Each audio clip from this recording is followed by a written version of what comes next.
What is the training like to become a doctor? So, the typical route is right after high school. Most people go to a 4 year university, and there, a big misconception is that you have to major in a science field like biology in order to apply to medical school. But that's not true.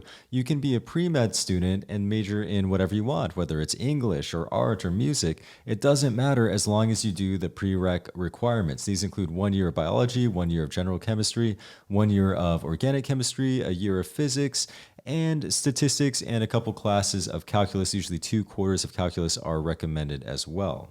Then during your third year of college, that's when you would take the MCAT. That's the standardized test that you take in order to apply to medical school. After college, most people go directly into medical school. Now, in my case, I took a year off. I worked part-time at a biotech lab. I felt like I just needed a year to kind of unwind. It was sort of my break year. In hindsight, I think I really needed the break. I wouldn't do anything differently if I could do it over again.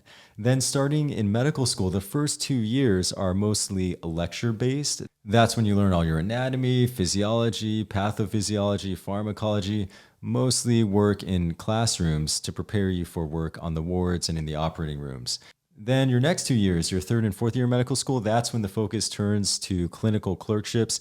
That's where you actually get your on the job training in the clinics, hospital wards, and operating rooms at various different hospitals that the medical school works with. During your medical school years, there's the board exam. You have to take your step 1 and step 2 of the USMLE boards. And then after that, you get your MD and you're a full-fledged doctor, right? Well, not exactly. You still have to do an internship year before you can take your USMLE step 3. That's the last board exam required to get a license to practice medicine.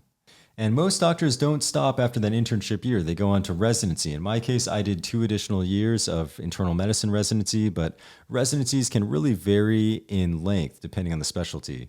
Some of the longer specialties would be subspecialties like cardiology. That one would require 3 years of internal medicine and then 3 years of cardiology. And then there are even subspecialties like electrophysiology. Those are cardiologists that do an additional 1 to 2 years to specialize further, focusing only on heart rhythm abnormalities. In summary, it is a long process. You're looking at 11 years of training minimum after high school, but it goes by faster than you might think. And in the end, I think it is worth it.